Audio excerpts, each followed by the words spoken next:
Sejam bem-vindos ao Quero Apostar, pessoal. Vocês estão aqui no meu canal e hoje vou lançar uma rubrica diferente que fala sobre rumores de transferência e um pouco aquilo que é a minha análise sobre os jogadores que eventualmente podem encaixar nos plantéis das equipas portuguesas e muito possivelmente também algumas dos estrangeiros, sempre que se justificar essa minha análise. Maltinha, mas antes de iniciarmos o vídeo, subscrevam, deixem like, comentem e partilhem, ok? Muito importante para conseguir continuar a desenvolver este meu trabalho. Pessoal, iniciamos aqui em primeiro lugar falar aqui um pouco sobre aquilo que vai ser a vaga deixada por Moussa Marega na frente de ataque do Futebol Clube do Porto, e há aqui um jogador que se destaca, que não se fala muito nele, que é o Carlos Júnior, que é o ponta-lança do Santa Clara. Tem sido um autêntico artilheiro, é um jogador que realmente tem feito bastantes golos. Em 29 jogos no Santa Clara fez 11 golos, um aproveitamento extraordinário, tem sido titularíssimo, fez esquecer um pouco aquilo que no passado era o Tiago Santana, que era um grande jogador, e é um jogador que verdadeiramente não é um ponta-lança de origem. Vocês vejam bem, ele joga essencialmente e de raiz é um extremo, um segundo avançado, ou seja, um jogador móvel.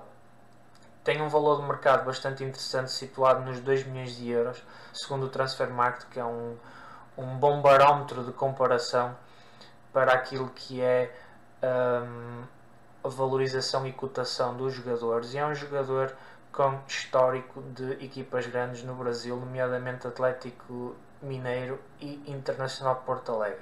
Pessoal, é um jogador que esteve um bocadinho incógnito no que diz respeito ao futebol português quando cá chegou.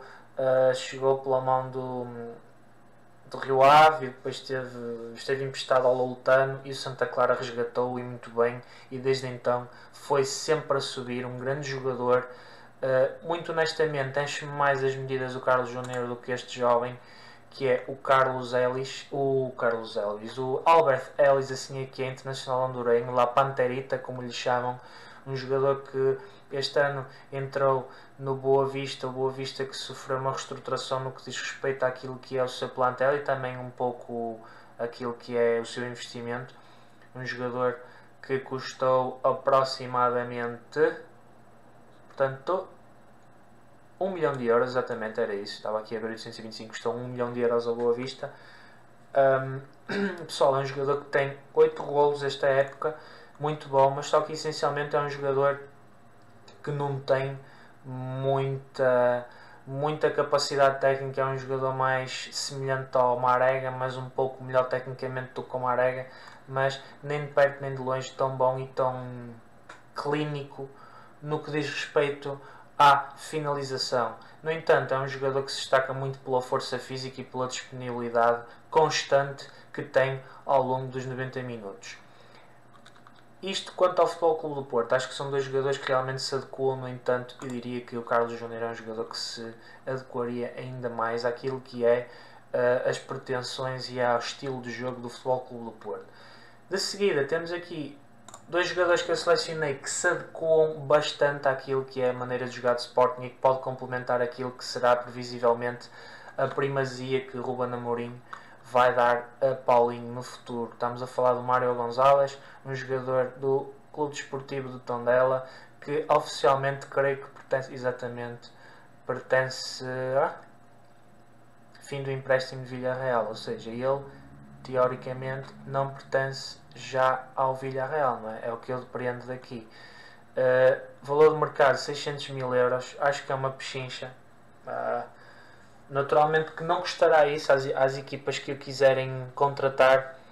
No entanto, 14 golos numa equipa como o Tondela é muita coisa, revela uma qualidade extraordinária. É um jogador que, dos jogos que eu vi, é um autêntico oportunista, meia oportunidade e faz golo. É um verdadeiro ponta de lança na verdadeira acessão da palavra. É um jogador muito interessante, já teve aqui uma passagem pelo Clermont Foot da 2ª divisão francesa, algo que eu desconhecia, e tem um valor de mercado muito apetecível. Depois, temos aqui um jogador que é um pouco mais caro, mas este é craque, Myron Boado, que é o ponta de lança do AZ Alkmaar, que podia encaixar que nem uma luva e complementar muito aquilo que é Paulinho, ou então inclusivamente jogar a titular. Está cotado em 12 milhões de euros. A última alteração foi no dia 6 de março ao seu valor. Um jogador com 29 jogos no AZ Alkmaar fez 13 golos, uma assistência. Praticamente tem sido sempre titular naquilo que é o AZ Alkmaar, que é uma equipa que luta por uma vaga europeia.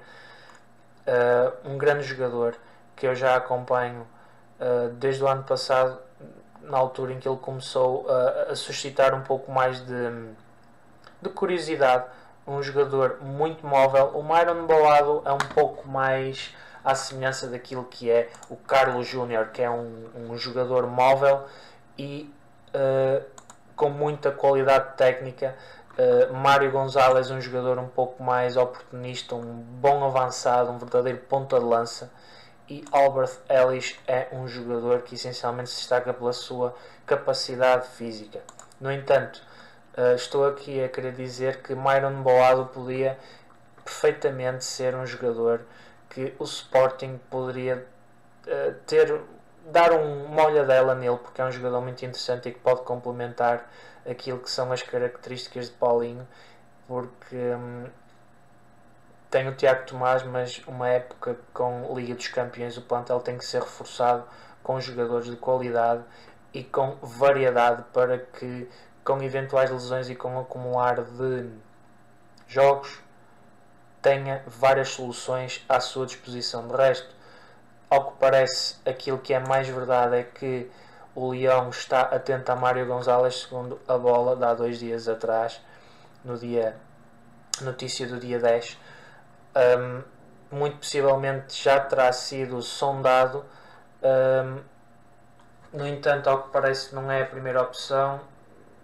Corre nos bastidores que Beto, ponta de lança do Portimonense, tem sido sondado pelos 3 grandes. No entanto, eu acho que é uma opção muito mais económica e, na minha opinião, Mário Gonzalez é muito mais jogador do que Beto. Ok? Meus senhores e minhas senhoras, são estes os meus feelings, aquilo que eu acho que muito possivelmente poderia encaixar que nem uma luva em Futebol Clube do Porto, tanto em Futebol Clube do Porto como em Sporting.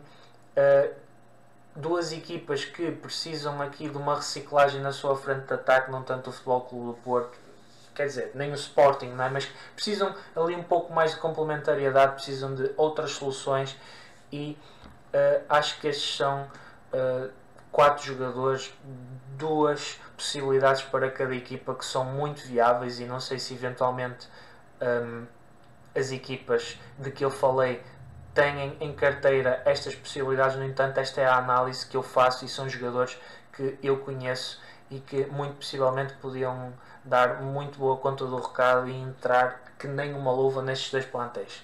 Pessoal, espero que tenham gostado do vídeo e é isso. Tchau aí, pessoal. Tudo bom para vocês.